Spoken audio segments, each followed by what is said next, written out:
Buongiorno, questa intervista fa parte del progetto FAMS, un progetto che è cofinanziato dall'Unione Europea e che ha come scopo quello di contrastare la scarsa rappresentanza delle donne a livello sportivo. Oggi c'è qui con noi Fabiola Lucchetta che ci illustrerà alcuni concetti chiave in ambito di marketing e di leadership sportiva. Buongiorno Fabiola, grazie di essere qui Buongiorno, e ti chiederei brevemente di presentarti. buongiorno, sono appunto Fabiola Lucchetta, mi occupo della gestione degli impianti del gruppo Benetton, quindi della Pala Verde della Ghirada. Sono dipendente comunque di Verde Sport, che è il braccio operativo sportivo del gruppo Benetton. Perfetto. Allora, vorrei iniziare con qualche domanda.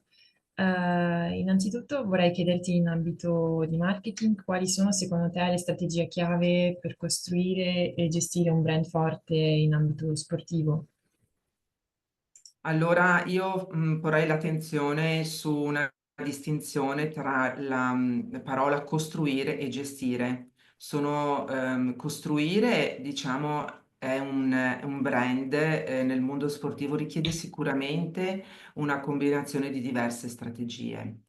Innanzitutto, per esempio, è importante capire qual è il mercato di riferimento, quali sono gli stakeholders e capire come ci si deve posizionare rispetto agli attori e comunque ai protagonisti di quel mercato. È importante capire qual è il target principale di riferimento e poi cercare di creare anche un legame forte ed emotivo con il proprio pubblico. È chiaro che poi bisogna individuare la fascia di pubblico corretta, coerente, eccetera.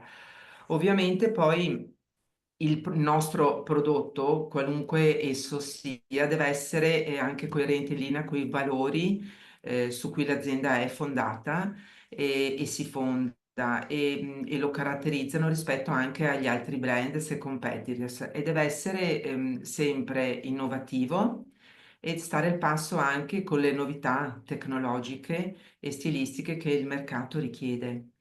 Un valore, questo, che bisogna senza dubbio prendere in considerazione è quello della sostenibilità. Se ne parla poi in tutti gli ambiti oggi, sia politico, manageriale.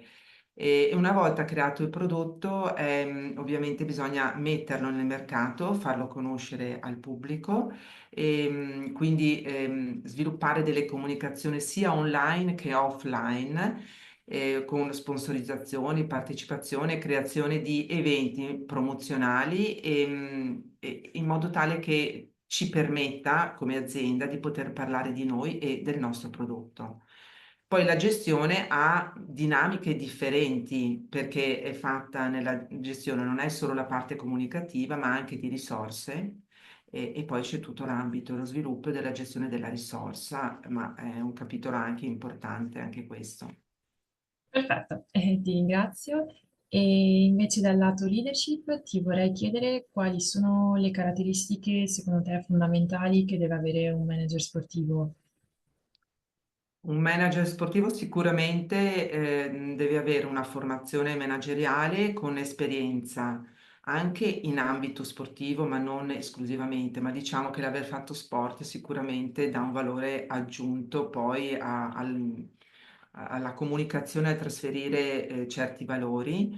Deve avere una buonissima, secondo me, parlo per me, capacità relazionale ed empatica e la conoscenza poi di tutte quelle istituzioni sportive, magari essere anche introdotte in quelle istituzioni sportive, perché questo aiuta a comunicare meglio ed entrare in contatto anche con il cuore del brand sportivo che si intende poi proporre nel mercato o insomma, nel compito che ha il brand sportivo di manifestare o di porre.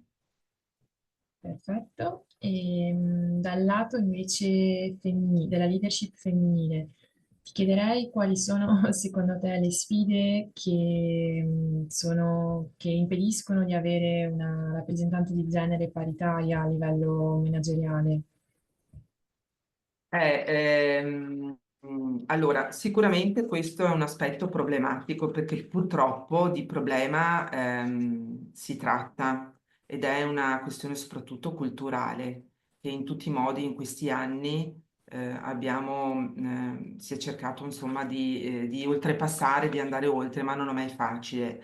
Lo sport, soprattutto, è molto maschilista. Beh, ognuno di noi può guardare la storia delle federazioni al femminile di basket, volley, eccetera, dove la componente femminile ha oggettivamente delle difficoltà a volte a far parlare di sé.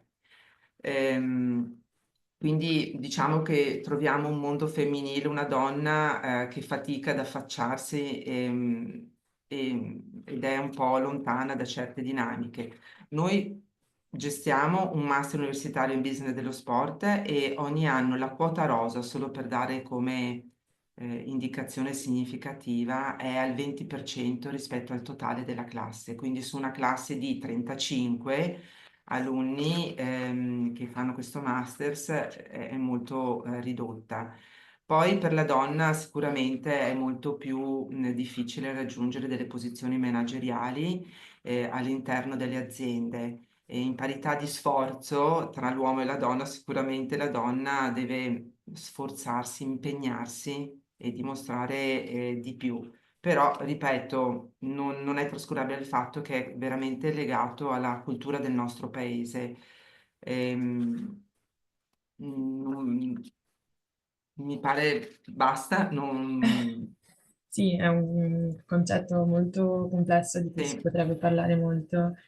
Ti chiederei infine un consiglio, dei consigli che hai tu per delle giovani donne che desiderano ricoprire delle posizioni manageriali a livello sportivo.